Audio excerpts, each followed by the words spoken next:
दोस्तों आज मैं आपको एक हकीकी कहानी सुनाने जा रहा हूं जो 1985 में अंटार्कटिका में हुए एक सच्चे वाक़े पर डिपेंड करती है। ये कहानी है एक आइस ब्रेकर शिप मिखेल और इसके क्रू की जो वहां 133 दिन के लिए फंस गए थे।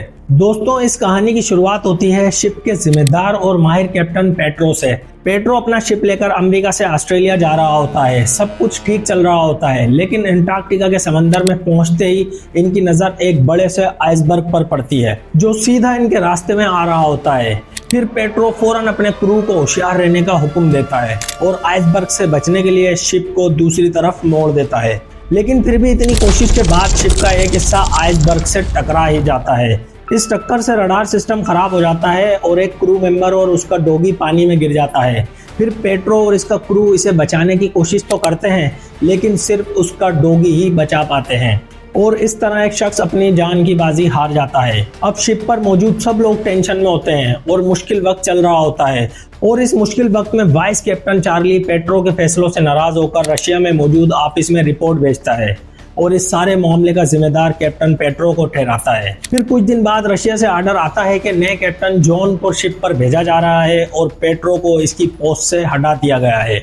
और इस तरह नए कैप्टन जॉन के शिप पर पहुंचते ही सब कुछ और मुश्किल हो जाता है, क्योंकि कैप्टन जॉन सख्त मिजाज और हार्ड लीडरशिप स्टाइल होता है। अब ये नया कैप्टन शिप पर पहुंचते ही एक नया रूल बनाता है। वो हर चीज को कम से कम इस्तेमाल करने का हुक्म देता है, जिसमें खाना, पानी और इलेक्ट्रिसिटी भी शामिल होते हैं। और इस तरह जॉन के ये नए रूल्स और सख्ती क्रू में और स्ट्रेस पैदा कर देते हैं, लेकिन जॉन किसी की बात सुनने को तैयार नहीं होता। अब दिन बीत रहे होते हैं और शिप बर्फ में मजीद फंसता रहता है। बर्फ से निकलने के लिए बहुत से तरीके आजमा लिए होते हैं, लेकिन कोई कारआमद नहीं होता। अब खाना और पानी भी खत्म होने लगता है तो क्रू मेंबर्स में टेंशन बढ़ने लगती है। अब वो किसी की सुनने को तैयार नहीं होते, अब वो अपनी मर्जी करना चाहते हैं। इसलिए एक वक्त आता है जब कुछ क्रू मेंबर्स चार्ली के कहने पर बर्फ में धमाका करके रास्ता बनाने का प्लान बनाते हैं। कैप्टन पेट्रो को ये प्लान रिस्की लगता है, लेकिन चार्ली और कुछ और लोग इस पर अमल करने की जबरदस्ती कोशिश करते रहते हैं। लेकिन आखिरकार इनका ये प्लान फेल हो जाता है और एक क्रू मेंबर अपनी जान से हाथ धो बैठता है। अब बाकी लोगों में और भी ज्यादा परेशानी, गुस्सा और टेंशन बढ़ने लगती है, लेकिन इस वक्त में भी कैप्टन पेट्रो हौसला बनाए रखता है और सबको एक साथ रहने की इम्पोर्टेंस समझाता रहता है। दोस्तों वहां अंटार्कटिका में जब ये सब कुछ चल रहा होता है, इसी दौरान कैप्टन पेट्रो की बीवी क्लेयर जो एक जर्नलिस्ट होती है, वो अपने हस्बैंड और क्रू की मदद के लिए रेस्क्यू ऑपरेशन का प्लान बनाती है। वो मिनिस्टर ऑफिस के चक्कर काटती रहती है और रेस्क्यू करने पर जोर देती रहती है। आखिरकार वो किसी तरह एक रेस्क्यू हेलीकॉप्टर लेकर शिप के करीब पहुंच जाती है।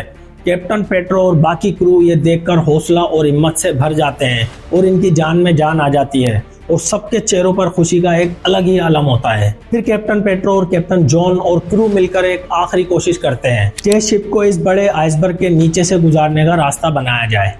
कैप्टन्स का जज्बा और लीडरशिप सबको इंस्पायर करता है। अब इस मिशन में वो कामयाब तो होते हैं, लेकिन इस मिशन के दौरान 2 लोग और पानी में गिर जाते हैं। लेकिन कैप्टन पेट्रो इस बार इन्हें मरने नहीं देता। कैप्टन अपनी जान खतरे में डालकर किसी तरह इन्हें बचा लेता है।